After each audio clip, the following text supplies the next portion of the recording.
Abra a palavra de Deus no livro de Jó. Livro de Jó, capítulo 19. Eu estarei lendo os versículos de número 7 ao 27. Peço à amada igreja que acompanhe a leitura deste texto. Livro de Jó 19, de 7 a 27. Eis que clamo, violência, mas não sou ouvido. Grito, socorro, porém não há justiça. O meu caminho Deus fechou, e não posso passar. E nas minhas veredas pôs trevas. Da minha honra me despojou, e tirou-me da cabeça a coroa. Arruinou-me de todos os lados, e eu me vou. E arrancou-me a esperança como a uma árvore. Inflamou contra mim a sua ira, e me tem na conta de seu adversário. Juntas vieram as suas tropas, prepararam contra mim o seu caminho, e se acamparam ao redor da minha tenda. Pôs longe de mim a meus irmãos, e os que me conhecem como estranhos se apartaram de mim. Os meus parentes me desampararam, e os meus conhecidos se esqueceram de mim. Os que se abrigam na minha casa e as minhas servas me têm por estranho, e vim a ser estrangeiro aos seus olhos. Chamo meu criado e ele não me responde. Tenho de suplicar-lhe eu mesmo. O meu hálito é intolerável à minha mulher, e pelo mau cheiro sou repugnante aos filhos de minha mãe. Até as crianças me desprezam, e querendo eu levantar-me, zombam de mim. Todos os meus amigos íntimos me abominam, e até os que eu amava se tornaram contra mim. Os meus ossos se apegam à minha pele e à minha carne, e salvei-me só com a pele dos meus dentes. Compadecei-vos de mim, amigos meus, compadecei-vos de mim, porque a mão de Deus me atingiu. Por que me perseguis como Deus me persegue, e não cessais de devorar a minha carne? Quem me dera fossem agora escritas as minhas palavras, quem me dera fossem gravadas em livro, que com pena de ferro e com chumbo para sempre fossem esculpidas na rocha. Porque eu sei que o meu Redentor vive, e por fim se levantará sobre a terra. Depois, revestido este meu corpo da minha pele, em minha carne verei a Deus. Vê-lo-ei por mim mesmo, os meus olhos o verão e não outros. De saudade me desfalece o coração dentro em mim. Vamos ter uma palavra de oração? Amado Jesus, nós louvamos e agradecemos o Teu santo nome. Te agradecemos por tudo que Tu tens feito em nossas vidas. Te agradecemos por termos o privilégio de cultuar o Teu santíssimo nome. Pedimos agora que Tu fale aos nossos corações com poder e com graça. Peço, bendito Deus, que Tu me uses como instrumento nas Tuas mãos. E peço que Tu estejas derramando sabedoria e entendimento ao Teu amado povo, para que a Tua palavra opere com eficácia em cada coração, Deus. Em o nome de Jesus é que eu oro, Pai amado. Amém.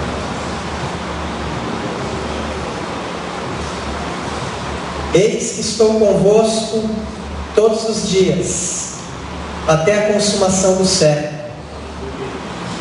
Essas são as últimas palavras registradas no Evangelho de Mateus.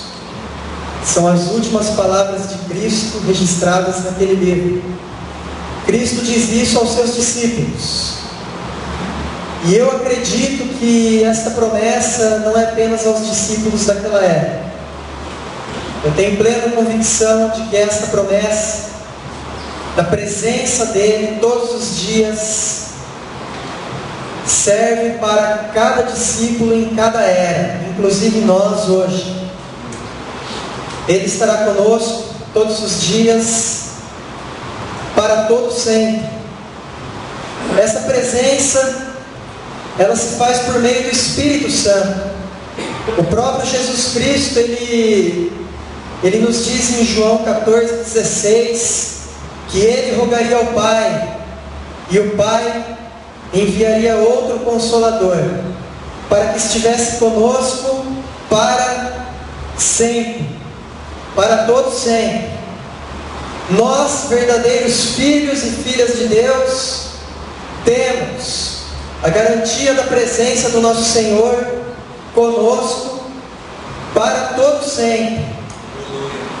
A sua presença se faz presente em nossas vidas, e nada pode nos separar dessa presença. O apóstolo Paulo, em Romanos 8,35, ele diz: quem nos separará do amor de Deus? E os versículos seguintes nos mostram que nada poderá nos separar deste amor implacável, deste amor inabalável, deste amor imutável que Deus tem para com os seus filhos e suas filhas. E a presença de Deus em nossas vidas demonstra, indica que nós temos um relacionamento com Deus. Essa presença é uma presença de relação, de relacionamento. Não é como você estar à presença, por exemplo, de um estranho. Não é como você estar na presença do borracheiro que está trocando o pneu do seu carro, ou do mecânico que está consertando o motor. É uma presença que envolve intimidade. É uma presença que, ao desfrutar de comunhão verdadeira, relacionamento íntimo, um relacionamento de pai e filho, um relacionamento profundo, nós que cremos em Cristo e que nos submetemos ao seu senhorio, fomos feitos seus filhos. A todos nós deu-nos o poder de sermos chamados filhos, filhos e filhas de Deus, filhos e filhas do Criador de todas as coisas. E o Espírito Santo, que foi enviado como Consolador e que estará conosco para todo sempre, ele testifica com o nosso espírito que nós somos filhos de Deus. Essa é uma certeza que você deve carregar em seu coração durante toda a sua vida. A certeza da presença do Pai, e que esta presença envolve um relacionamento de intimidade. E como todo relacionamento íntimo, isso nos conduz a experiências com Deus, experiências de vida com Deus. Deus não se separa de nós, nos chama por filhos e filhas, chamamos Ele por Pai. Isso nos leva a um relacionamento, e este relacionamento nos traz experiências, e muitas dessas experiências tocam os nossos sentimentos. Relacionamento com Deus não é um relacionamento isento de sentimento. Não é relacionamento que envolve apenas a razão, mas envolve os sentimentos. Toca os nossos sentimentos. É comum muitos filhos e filhas fazerem o seguinte comentário: eu senti a presença de Deus, ou eu fui tocado por Deus. Isso acontece, isso é real, isso é verdadeiro, porque um verdadeiro relacionamento, uma verdadeira experiência com Deus envolve essa questão sentimental. E dito isso, eu quero deixar bem claro agora qual vai ser o assunto principal desta noite. Sabendo que somos filhos e filhas, sabendo que nada nos separa do amor de Deus, de sua graciosa presença, e sabendo que tudo isso nos traz relacionamento, experiências e gozo na presença do Pai, eu quero agora introduzir um assunto que diz respeito a uma situação ou a um momento na caminhada cristã como filhos e filhas, que ou nós já passamos por isso, ou nós estamos passando, ou se o Senhor nos conceder dias de vida, é bem provável que passaremos, porque eu acredito que isso é uma situação, um momento que faz parte da caminhada cristã. E a situação é o momento em que você se sentirá abandonado por Deus, em que você se sentirá esquecido por Deus, em que você terá a impressão que as suas orações serão ignoradas por Deus. Muitos dão nomes a essa situação. Alguns chamam de deserto. Outros dizem que os céus se transformaram em bronze. Outros dizem que se sentem secos. Henry Nouwen, ele chama este momento na caminhada cristã de um ministério da ausência. Tozer vai chamar de ministério da noite. E geralmente essas circunstâncias elas vêm acompanhadas por tribulações. Tribulações que se abatem. O filho e a filha, angustiado, clama a Deus, busca a presença de Deus. E muitas vezes o sentimento que vem é um sentimento de abandono. É um sentimento de que foi ignorado por Deus. É um sentimento de que o servo e a serva foi deixado sozinho. Davi, rei Davi, homem segundo o coração de Deus, o próprio Deus o chamou desta forma. No Salmo de número 139, dos versículos 7 ao 10, ele nos diz aquilo que foi dito aqui no começo dessa pregação. Ele diz: para onde me ausentarei do teu Santo Espírito? Para onde fugirei da tua face? Se eu subo aos céus, lá estás. Se eu faço a minha cama no mais profundo abismo, lá estás também. Se eu tomo as asas da alvorada e me detenho nos confins dos mares, ainda lá haverá de me guiar a tua mão e a tua destra me susterá. Verdades inabaláveis de que a presença de Deus será conosco. Mas o mesmo rei Davi, no Salmo de número 13, ele diz o seguinte: até quando, Senhor? Esquecerás de mim para sempre? Até quando ocultarás de mim o teu rosto? Até quando estarei eu lutando dentro em minha alma com tristeza no coração a cada dia? Atenta para mim, responde-me, Senhor Deus meu. O mesmo Davi, no Salmo de número 22, ele diz algo que é muito conhecido, porque foram palavras do nosso Senhor Jesus Cristo: Deus meu, por que me desamparaste?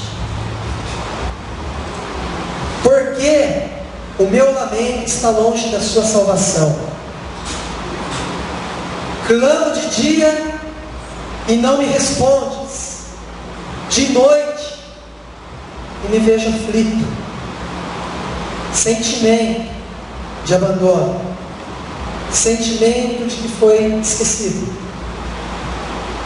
O texto que nós lemos de Jó 19, ele nos fala acerca de Jó,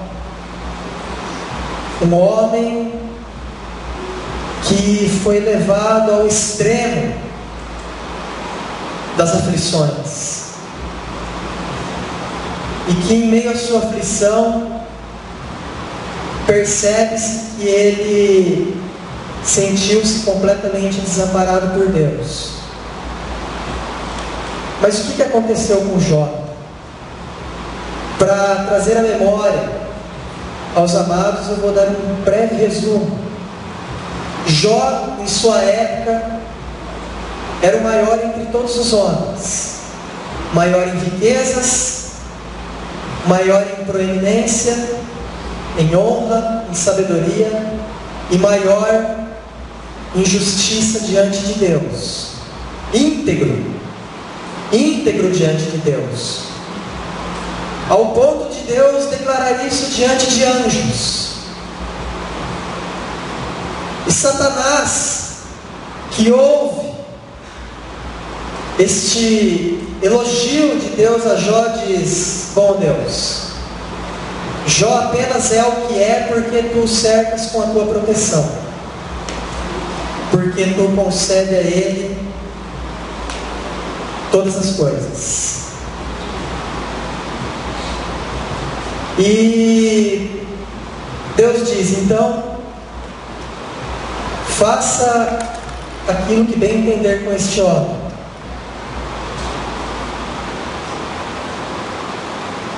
Apenas preserve a sua vida.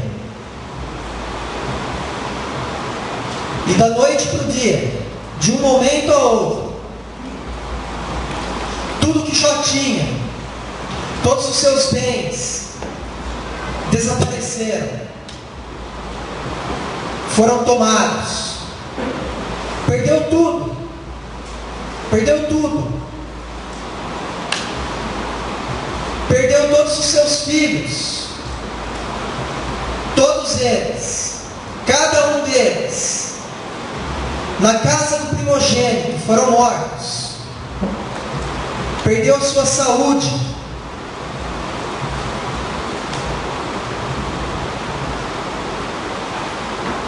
Ficou em um estado lamentável, deplorável, irreconhecível.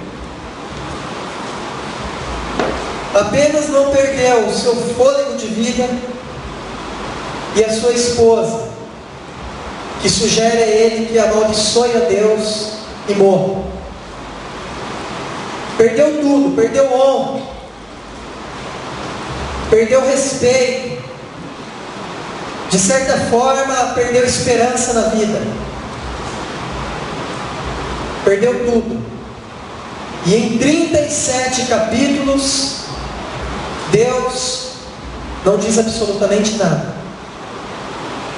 Nós não sabemos quanto tempo durou. Os seus amigos que vêm para consolá-lo, de longe o avistam e não o reconhecem. E por 7 dias e 7 noites lamentam a situação daquele homem. E após isso, talvez num desejo de tentar descobrir por que tal calamidade se abateu com aquele homem, eles começam a acusar aquele homem de injustiça diante de Deus. E no capítulo 19 nós podemos ver um homem desesperado, angustiado, que deseja paz, que deseja alívio, mas que não tinha sossego nem quando dormia. À noite, pesadelos, visões o assolavam. Não havia descanso, não havia sossego, ao ponto dele até muitas vezes dizer que Deus estava se opondo a ele, pois este homem não sabia o que estava por trás dos bastidores. Um homem confuso, cheio de perguntas, sem nenhuma resposta razoável, sofrendo, sem saber o motivo, sem nada, havia perdido tudo. Um homem que no capítulo 23, versículo de número 8 ao 9 diz: eu sigo adiante, eu não encontro Deus. Se eu volto para trás também não acho. Ele se esconde na esquerda e eu não encontro. Na direita eu não consigo discerni-lo. Que no capítulo 30, versículo 20 diz: clamo a Ele e não me responde. Sentimento de abandono, sentimento de que foi deixado sozinho. Mas, amada igreja, a despeito das circunstâncias, dos sentimentos que assolavam aquele homem, Deus não havia abandonado Jó. Deus não havia deixado aquele homem sozinho. E Deus também não nos abandona. Deus não nos deixa sozinho. Se você já passou por essa experiência e já saiu dela, você pode compreender que Deus esteve a todo tempo com você. Se você está passando por essa situação, eu peço que você creia que, a despeito de seus sentimentos, Deus está com você. Se algum dia você vier a passar por essa situação, eu peço que você se lembre do seu Redentor e saiba que Ele estará com você. Glória a Deus. O nosso Deus, dizendo ao povo de Israel, em Isaías 49:15, Ele fala o seguinte, Ele diz mais ou menos assim: pode uma mãe que amamenta seu filho abandonar a criança do seu ventre? Mas ainda que esta viesse a abandonar, contudo, eu não me esquecerei de ti. Aleluia. Esta palavra não é só para o povo de Israel, é para nós também esta noite, na igreja. O Senhor não nos abandonará. Mas talvez agora seja a hora de nós respondermos a uma questão. Se nós sabemos que a presença de Deus é conosco, se nós sabemos e temos plena convicção de que Ele não nos abandonará, a despeito do que os nossos sentimentos possam nos dizer, por que Deus permite que um santo, uma santa, um filho, uma filha, passe por essa situação? A despeito de todos os motivos que Deus possa ter para nos colocar nessa situação, eu relaciono duas aqui, e acredito que elas sejam comum a todas essas experiências. A primeira delas é que essas circunstâncias, que são circunstâncias de terríveis tribulação, elas visam o nosso crescimento espiritual. Elas nos amadurecem. E como? Provando a nossa fé. Há um cântico que diz: cada vez que a minha fé é provada, tu me dás a chance de crescer um pouco mais. O apóstolo Paulo, ele diz em Romanos 5, 3 e 4, que nós devemos nos gloriar nas tribulações, sabendo que a tribulação produz perseverança, e a perseverança, experiência de vida, pessoas experimentadas, e a experiência traz consigo a esperança. Pedro, em 1 Pedro, capítulo 1, versículos de número 6 a 7, nos diz que neste momento nós passamos por muitas tribulações, mas a nossa fé aprovada, ela redundará em glória, em louvor ao nosso Deus. Aleluia. Essas situações, elas visam o nosso crescimento, amada igreja. E se de fato é verdade Eu creio que seja, a palavra mostra sim, que essas circunstâncias em que nós nos vemos com este sentimento de desamparo, provam a nossa fé. Então é correto também dizer que estes momentos nos ensinam a viver com a perspectiva correta. Como assim? Nos ensinam a viver baseados naquilo que nós sabemos e não naquilo que nós sentimos. Deixe-me explicar isso. A nossa experiência cristã, a nossa vida cristã, não pode ter por base, ela não pode ser construída sobre sentimentos. Sentir-se bem é ótimo. Sentir o toque de Deus é maravilhoso.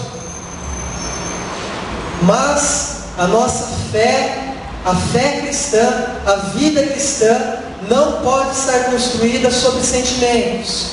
Porque os sentimentos, eles mudam com muita facilidade. As circunstâncias muitas vezes mudam os sentimentos. A nossa vida cristã, ela não pode estar construída sobre sentimentos.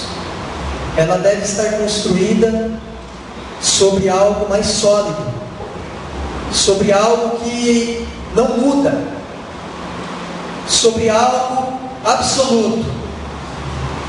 A nossa vida cristã, a base da nossa experiência cristã, ela deve ser algo que nos sustente.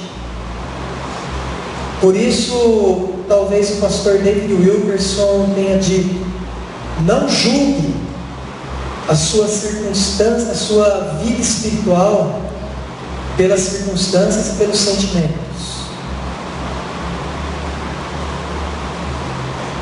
Algo mais firme deve servir de parâmetro às nossas vidas. E este algo é aquilo que Deus nos revelou. É a sua palavra, inabalável, imutável. Em outras palavras, é aquilo que nós sabemos, e não aquilo que nós sentimos. Temos que entender que a vida cristã, ela está baseada em algo firme, estabelecido por Deus. E sentimento nenhum pode mudar essa realidade. Muitas vezes nós somos traídos pelos sentimentos. A nossa fé é provada em circunstâncias, muitas vezes desesperadoras. Hebreus nos diz que a fé, ela é convicção de fatos que não se veem. Não é convicção baseada em sentimentos. É a convicção de fatos. E aí nós retornamos a Jó, angustiado, assolado em todas as esferas de sua existência. E aí ele diz: quem me dera tudo isso que eu estou dizendo fosse gravado em um livro. E aí ele diz o seguinte, a despeito dos seus sentimentos, ele diz: eu sei que o meu Redentor vive. Glória a Deus. Tudo indicava que ele estava só, desamparado, esquecido. A impressão que dava é que as experiências anteriores que ele pudesse ter tido com Deus não tiveram nenhuma validade para sustentá-lo naquela circunstância. Mas ele, num ímpeto de fé, ele diz: eu sei, posso não estar sentindo, mas eu sei que o meu Redentor Redentor vive. Aleluia. Jó sabia, tinha plena convicção de que se o corpo dele se desfizesse, como ele estava vislumbrando naquele momento, Deus o restauraria e ele veria o Criador dele com os seus olhos. Aleluia. Ele sabia, ele estava certo.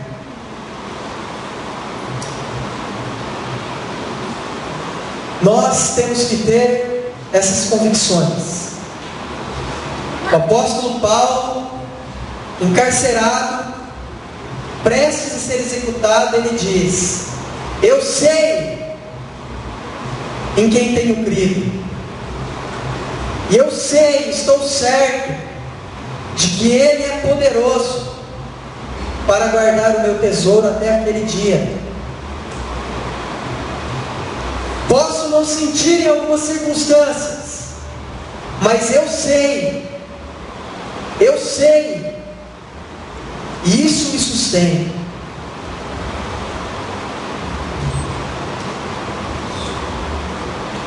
Muitas vezes olhamos para as nossas vidas e nos desesperamos. Em algumas circunstâncias até perguntamos: será que de fato sou cristão? Parece que eu não estou no jeito. Mas nós podemos dizer: estou plenamente certo. Eu sei que aquele que começou a boa obra há de completá-la até aquele dia. Glória a Deus. Posso não vislumbrar muitas vezes, mas eu estou plenamente certo. Vida construída sobre uma base sólida. Eu sei.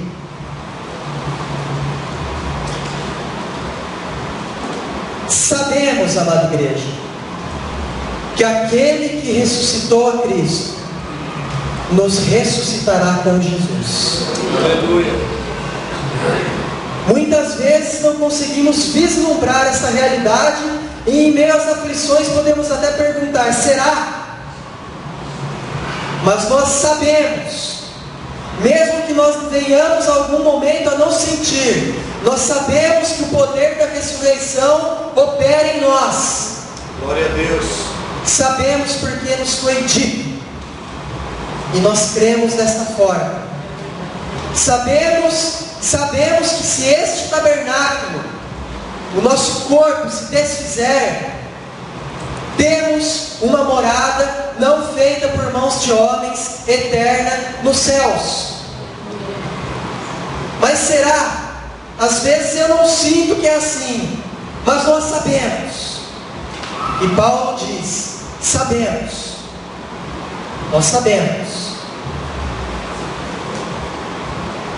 Essas circunstâncias de sentimento de abandono, elas passam. Glória a Deus, elas passam. Quem já passou sabe que passa. Quem não passou, que fique sabendo, passa.